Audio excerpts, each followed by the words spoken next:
السلام عليكم، معكم إسلام من قناة سمارت بروجرامر. اليوم راح أكمل الدرس الثاني من شرح الواجهات الرسومية لبرنامج فيجوال بيسك. الدرس الثاني وقفنا عند الكبسات. اليوم راح نكمل على الكبسات من ضمنها بداية بالكومبوكس. الكومبوكس بشكل بسيط هي عبارة عن فكرتها زي فكرة التكست بوكس، لكن هاي انه بس اشغل البرنامج تاعي يصير كأنه بيعطيني خيارات انه اعبي لي اياه هو. يعني مثلا بقدر اضيف له مثلا خيار 100 200 300 400، او بقدر اضيف له برضو قيم ABCD. طبعا هاي راح اشرح لكم اياها وانا قاعد بنبرمج او بداية البرمجة. راح اشرح لكم كيف تقدر تضيفوا قيم ABCDEFG او تضيفوا ارقام معينة. طبعا بداية لها بروبرتيز معين، من ضمنها كنا النيم تاعتها، واللي هي انا بقدر استدعيها خلال عملية البرمجة تاعتي. في عندي برضو اوتو سايزنج. طبعا اوتو سايز انه بتقدر تعمل اوتو سايز بحيث انه الاوتو سايز تاعتك هو بصير يحدد لك اياها، مش انا بقدر اصير احددها. بعديها في عندي الكلر، لون الباك جراوند تاع الكلر، بقدر اعملها احمر بقدر اعملها اللي بدي اياه. بعديها طبعا عندي هنا اللي هو بدي اياها سنجل ولا بدي اياها عادي. فاذا بتشوفوا لو عملتها سنجل تغير شكلها، لو بدي اعملها عادي تغير. تمام.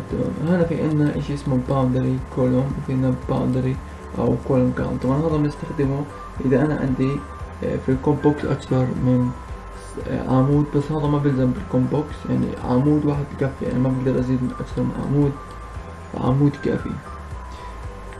هاي كولوم ويدث، كولوم ريسورس. طبعا الكولوم ريسورس او الكنترول ريسورس المقصود فيها شو بدك تحط تحتك. مثلا انا حطيت واحد، خلينا نجرب نشغل.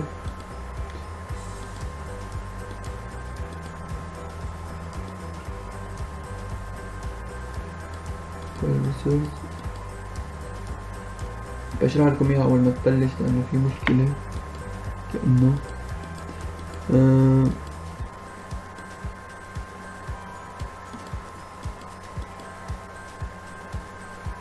هان طبعا ببينك انه enable or disable.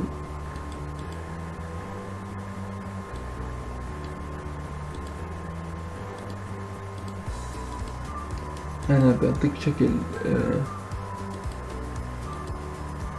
شكل القطعة الخارجية. اذا بتشوفوا كيف بتطلع هاي شكلها، او في عندك ثلاث اشكال طبعا، اللي هو شكل السهم اللي تحت او سهمها. فاذا بنشوف شوف صار السهم عنا،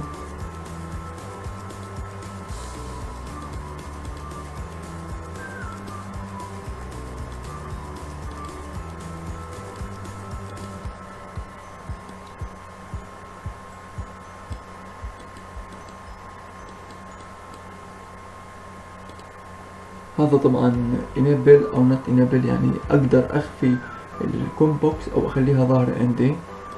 لو عملتها فولس بصير عندي الكومبوكس مخفية. فاذا بشوف انا حاليا صار الكومبوكس عندي مخفية. طبعا بستفيد منها بعض الشغلات. اليوم بدي مثلا اخلي برنامج بس يعمل نيو يفتح كومبوكس. هاي نكمل وخليني اسجل enable. طبعا الفونت تقدر تغير اي شي بالفونت زي ما بدك. طبعا ارتفاعها بقدر احدده من هون. مثلا بدي اسويه 250، صارت عندي اسفين بس خلينا نظبط. حطوا هي من هون 250 مثلا. لو تشوفوا صار كبير جدا. المجاز المعدات 250.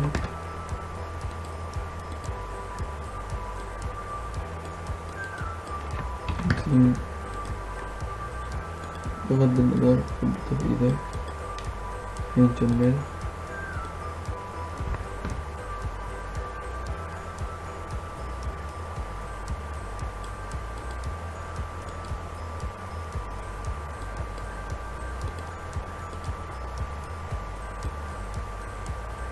أنا ما بتأثر كثير على الخيارات يعني، لأنها أنا اللي هو الليفت اللي هو عرض، يعني لو بدي أسويها 50 بتشوفوا هو بيعطيك إنه الليفت يعني هي قديش جاي بعيد عن الليفت.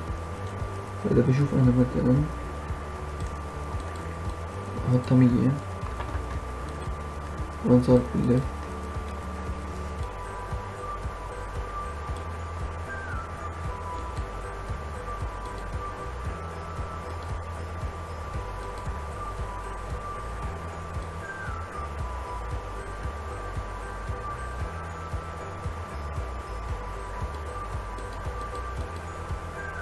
هاد طبعا بعطيك السهم اللي بده يجي عليها.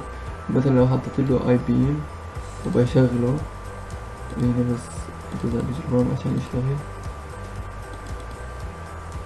بس عشان نروح عاملينها انيبل.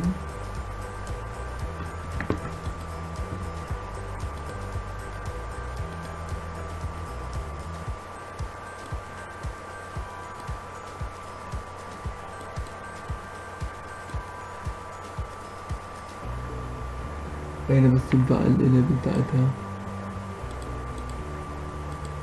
ملتو وجرب.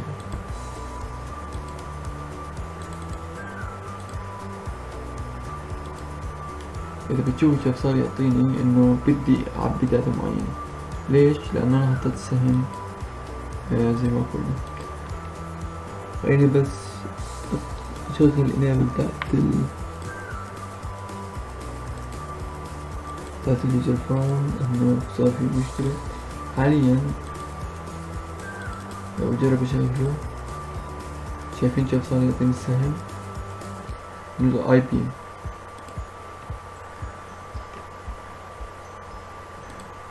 جمع الخيارات تاعتها،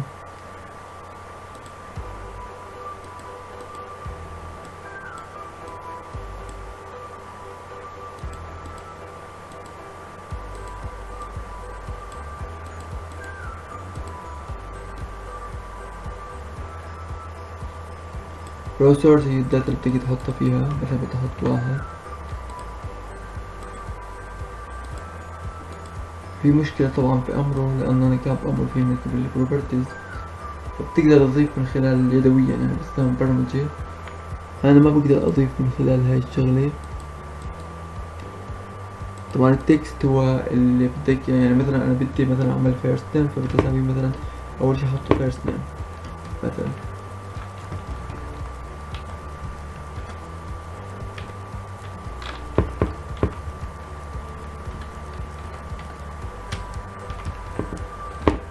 هاي الديفولت مثلا اللي بتشوف فيه، او مثلا انا بدي امره اخليه مثلا خلص هاي فيرست نيم، بصير اغير بعدها يعني زي ما بتشوفوا بداية البرنامج كيف مثلا تبقى فاتح مثلا لوجين مثلا يكون حاط لك فيرست نيم بالاخير.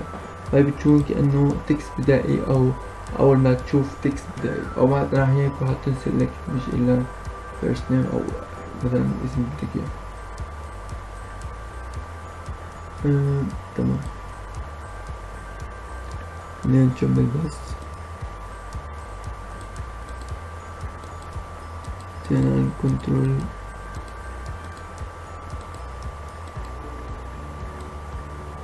الروسرز هي الداتا اللي بحط فيها، بس الداتا حاليا مش راح تشتغل.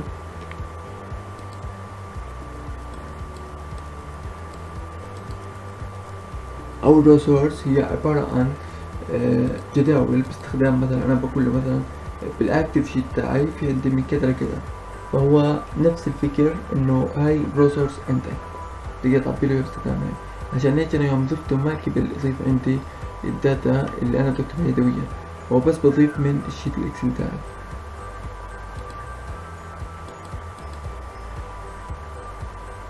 طبعا هاي التكست شرحنا عنها.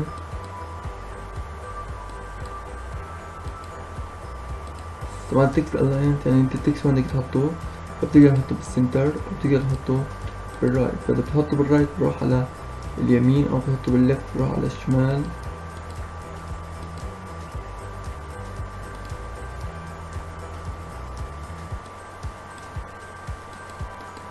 هذا برزق بتصير. إذا بتشوفوا آخر شي مثلا بتحطه 40 فهو بعطيك عرضها. بحط 72. بيقرا الفيزيبيليتي طبعا اذا بتكتبلها هايد بتصير، اذا بتكتبها هايد بصير عنا اول ما تشغل البرنامج اللي مش ظاهر عندك، عشان اللي بكون يسألوا انه كيف اعمل شو يعني فيزيبيليتي. تروح الفاليو لو حطيتها مثلا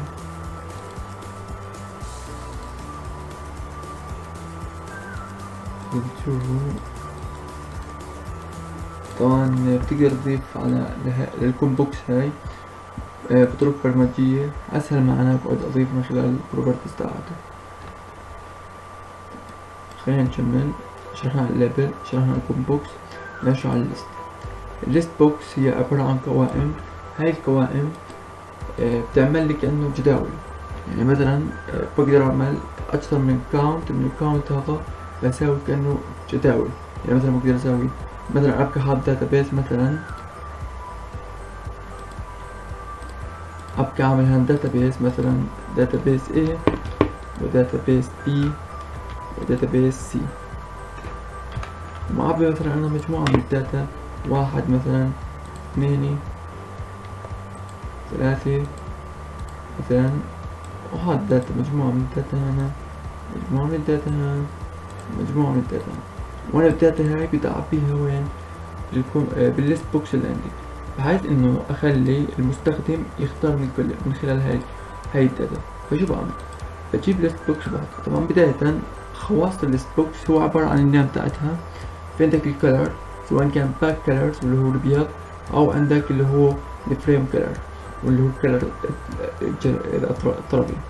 فهنا حاليا برضو هل انا بدي اعملها سنجل ولا بدي اعملها عادي زي ما كنا ببقية الخواص تاعتي؟ لان هنا طبعا هنا عندك كم كولوم.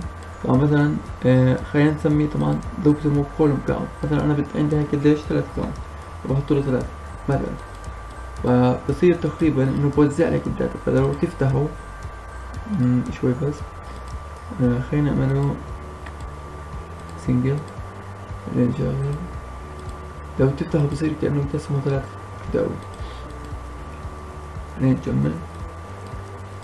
طبعا تقدر تقول له انه بدك هايدرز ولا لا للعناوين. تقدر تقول له انه يس، اذا بتشوفوا كأنه صار عمل لي انه في لي هايدرز معين للليست بوكس. طبعا تقدر تحط 4، تقدر يجي بس هنا الداتابيس ده منها 3. تعلمكم كيف تضيف هاي الداتابيس. طبعا تقدر تسويها برنامجيا، بس خلينا نضيفها احنا يدويا. في عندك enable تقدر تظهر تخفيها، برضو بقدر اخفيها اعملها false او true. في عندي انه الفاونت بقدر احط الفاونت اللي بحبه انا. في عندي طبعا طولها بقدر ازيد واقلله، مثلا بدي اسويها 100. اشي ثاني تمام. الليفت كده تبعت عن الليفت، مثلا بقدر اسويها مثلا 25، فبصير تبعت اكثر عن الليفت. في عندنا اللوكيشن تاعها وموقعها. في عندنا بدنا نفنش ولا هذا.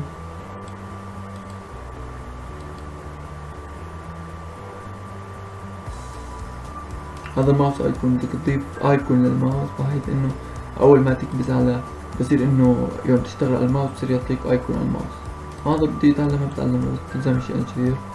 في هنا البوينتر زي ما تعلمنا هناك، بقدر احط شكل البوينتر اللي بيعجبني انا او مثلا مناسب.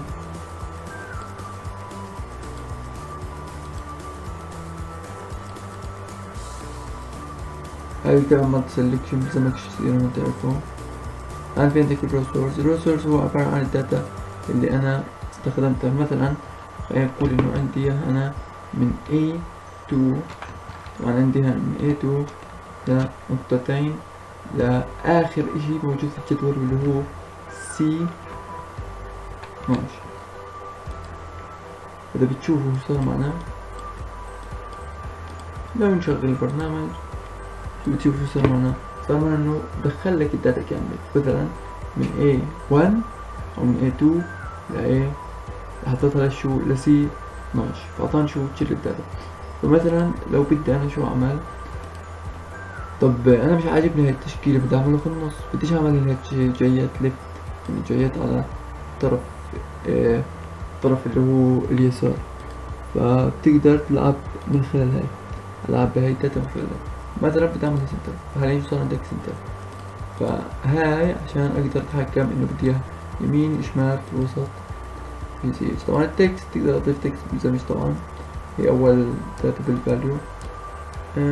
هاي طبعا بيجي عندك عرضها، مثلا بدي أزيده شوي عشان أفرجيكم، وحاليا العرض زاد شوي.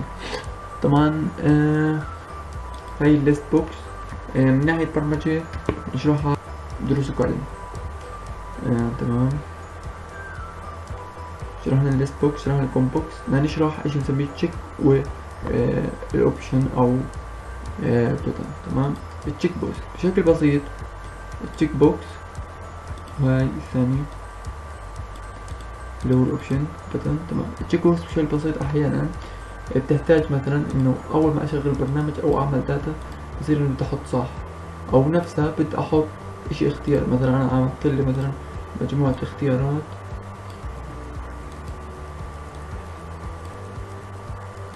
مجموعة تشيك بوكس عملنا شو الفرق بيناتهم، بعدين نشرح خواصهم. بداية عندي مجموعة من التشيك بوكس بقدر احط صح على البي دي اف. البت طبعا اللي هو الاوبشن باتنز تقدر تختار واحد منهم بس. تمام، خلينا نشرح خواص كل واحدة. الاولى طبعا لها النيم، بعد النيم طبعا بيجي عندكم اللي هو طبعا انت بتحب تحط الداخل التكست داخل الليفت فيها، ولا تحطه رايت يعني تشوف يتغير الشكل اذا عربي وانجليزي. طبعا الاوتو سايز تقدر برضه تعمل اوتو سايز، تقدر ما تعملوش اوتو سايز يعني تخليه يتغير مع زيادة الكلام او ما يتغيرش مع زيادة الكلام، انت تصير تغير فيه. في عندنا الكلر تاع الكلر تاع الاشي الخارجي منها. في عندنا انه اعملها اوبليك اور ترانسميشن، يعني لو عملت ترانسميشن اللي بتشوفه بصير اللي وراها ظاهر. بقدر اعملها برضو اوبليك. التشيك بوكس طبعا الكابشن تاعها شو اكتب فيها، مثلا اكتب تي واي مثلا. في عندنا هنا لما بدنا نكون مش كتير enable تقدر تظهر وتخفيها.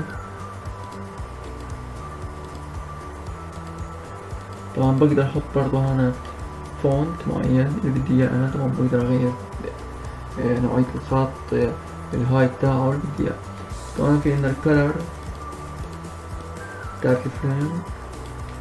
في عندنا هنا طبعا عرضها من 17 ونص بحطه 18 اسف ارتفاعها صار عندي 18 ارتفاعها.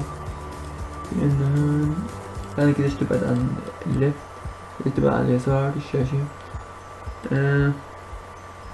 طبعا عندكم اللي هو الماوس ايكون كيف يظهر، يعني الايكون او الماوس كيف لما احط عليه بيظهر شكله. في عندكم هنا الباكتشر بوزيشن ما بلزم تصير عندكم ولا هاي. كمان التاج تكست لاين. طبعا هاي التكست لاين بدك تخلي اللي في داخلها يظهر في النص ولا في الوسط ولا إلى اليمين. في عندكم كمان الويدث تاعها. الويدث بتدعم الفيزيبيليتي تقدر تخفيها، والفيزيبيليتي تقدر تعملها through our words وإلى اتسترا. تمام، طيب خلينا نكمل اشي ثاني. طبعا خواص الاوبشن باتن تقريبا نفس خواص تشيك بوكس، يعني ما بلزم تشرحهن، نفس الخواص 100%، مفيش تغيير كثير، بس انه هي كشكل مختلفة عن الثانية، او انه يعني كشكل او شكل اختيار مختلف. هاي بتلزم تكون مش كثير الصراحة، ما عمري استخدمتها في حياتي. الفريم طبعا احيانا انت بتشوفوا بتكونوا حاطين مثلا مجموعة من الليبل، ضمن ليبل بعد تكست بوكس، كمان ليبل تكست بوكس، أخرى ليبل، نبقى حاطين كبسة باتون ندور على كبسة. بعد ما نحط شو الفريم شو هدفه؟ الفريم هدفه انه يوزع. فاذا بتشوفوا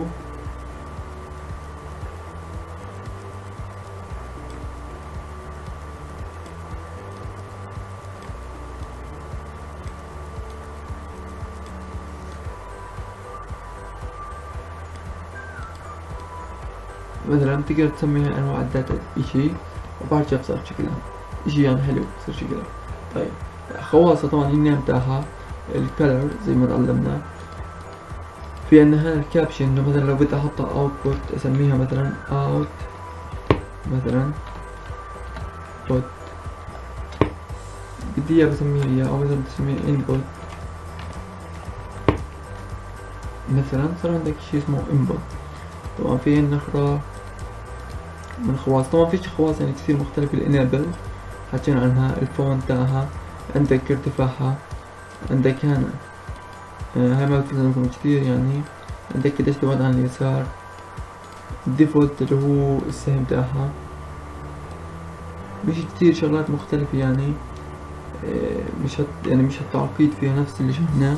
الفيزيبيليتي شرحنا عن الفيزيبيليتي، وشرحنا عن الزوم. الوقت الزوم ما بلزم كثير، انه قديش تعمل زوم مثلا 320، وبصير انه يعمل لك زوم اكثر بحيث انه يدخلك بالداتا. مثلا لو حطيتها 100 رجعتها، شفت انت بس شوف يعني دخلني لجوا الداتا. تمام. الفريم شرحنا عنها، البتن شرحنا عنها. التاب ستريب هي عبارة عن انه بعمل لك كأنه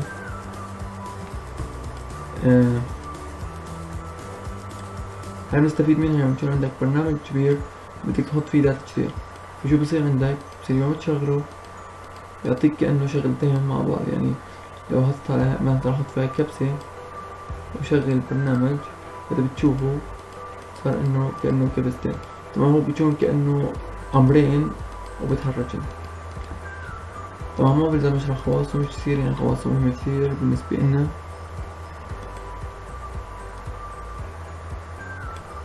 هذا مالتي، هذا كان مش مالتي. يعني لو احط انا باترنز مثلا على واحدة منهن، فكأنه صار انه هاي كل واحد الها بيج لحالها. هذا برنامج كبير يعني. هذا بقى سنجل انه له تاب واحدة. خلينا نكمل بس. طبعا هاي اذا انت بدك تضيف تاب رولز بحيث انه تقدر تتحكم بالداتا. في عندك اخرى بدي اضيف مثلا تاب بهاي الشكل، فكأنه بصير عندك مثلا يبقى حاط مثلا جدول، فبتقدر تنزل جدول وتزيد الجدول. طبعا فيش اشي حاليا، بس مثلا بتقدر تسوي داتا هنا او جداول انه تقدر تزيد او تقلل، او مثلا تحط داتا بحيث انه تطلع وتنزل. هان طبعا بصل للايمج، والايمج هي عبارة عن ايمج انت بدك تحطها. طبعا ما بلزم خواص كتير، بتقدر تلعب كولر. عندك النيم زي ما قلنا، النيم بتقدر اشتغل عليه. قديش تبعد عن اليمين، الانابل تاعها ارتفاعها، قديش تبعد عن اليسار. طبعا في اهم شي اللي هو تحط الصورة تاعتها، فالصورة نحطها من خلال هيك مثلا، نحط باكتر وبس. تمام. برضو في عندها خواص قلت لكم عنها كثير انا، سكريتش او انه تعمل زوم زي الليبل تقريبا، وباقي الشغلات نفس بقية الاوامر.